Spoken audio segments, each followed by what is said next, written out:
Selamat siang, Dr. Aileen dan teman-teman semua. Perkenalkan, saya Lena Cornelia Sedipun dengan NPM 2206091144. Pada siang hari ini akan mempresentasikan tentang uji hipotesis statistik terapi okupasi menggunakan uji Mann-Whitney, di mana dalam uji ini menggunakan dua sampel yang berbeda.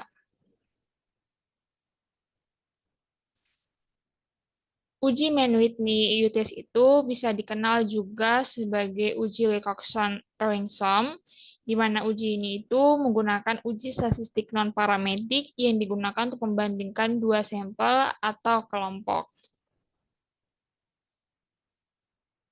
Dan dalam uji Mann-Whitney itu, dia menggunakan dua kelompok yang tidak berpasangan. Dengan konsep dasarnya itu, dalam pengujian Mann-Whitney itu digunakan untuk menguji apakah ada perbedaan antara dua kelompok sampel yang tidak berpasangan. Dari jumlah dua sampel itu merupakan dua variabel yang tidak berpasangan dan tidak harus sama. Maksud dari tidak harus sama dalam jumlahnya itu berarti bisa saja di sampel 1 itu lebih banyak daripada sampel 2 atau sebaliknya. Maksud dari tidak harus sama bukan berarti syaratnya harus tidak sama, tapi bisa juga menggunakan sampel yang sama jumlahnya. Ini juga menggambarkan dalam konsep dasar yang ketiga, yaitu pada uji non-parametrik, maka tidak diperlukan data penelitian yang berdistribusi normal dan homogen. Contohnya, dalam penilaian nilai matematika dari dua kelas, kelas A dan B pada kelas 9, itu bisa saja kelas A itu lebih banyak jumlahnya, contohnya ada muridnya ada 43 dibandingkan di kelas B yang muridnya ada 39. Nah, itu bisa digunakan uji Mann-Whitney untuk melihat perbedaan antara dua sampel tersebut. Nah, ini merupakan soal yang diambil dari soal UTS, statistik, dan saya menemukan ada data yang bisa digunakan dalam penilaian uji tes Mann-Whitney. Jadi ada dua data, yaitu ada sampel kurus dan gemuk. Dalam dua sampel ini dilihat bahwa jumlahnya tidak sama. Jumlahnya menunjukkan bahwa kurus itu lebih banyak dibandingkan dengan yang gemuk. Dan dari dua data ini dilihat juga perbedaan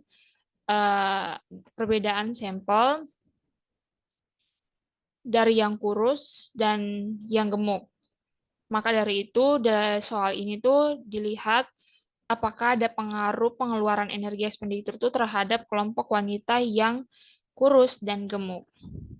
Dan dalam penilaiannya, maka menggunakan uji Mann-Whitney yang saya masukkan ke dalam data pengujian statistik Kingdom dalam website statistik Kingdom, dan dalam pengujian ini test calculation-nya itu dilihat H1, hipotesis 1 itu menunjukkan grup 1 itu tidak sama dengan grup 2, dan tentu saja signifikannya itu ada pada 0,05. Datanya sudah dimasukkan, perbandingan antara kurus dan gemuk. Setelah itu dilihat ada perbedaan antara yang kurus dan yang gemuk. Dimulai dari rata-ratanya itu menunjukkan kalau yang kurus itu mendapatkan nilai 8,23 dan yang gemuk mendapatkan nilai 10,29. Untuk standar deviasiasinya itu di kurus mendapatkan nilai 1,34 dan yang gemuk mendapatkan nilai 1,39. Dari data normalnya, eh, yang gemuk itu lebih besar daripada yang kurus. Dan ini juga menunjukkan bahwa terdapat perbedaan yang signifikan antara yang kurus dan yang gemuk. Baik, itu saja pemaparan dari uji Mann-Whitney U-Test Calculator. Semoga bermanfaat. Mohon maaf bila ada salah kata. Sekian dari saya. Terima kasih.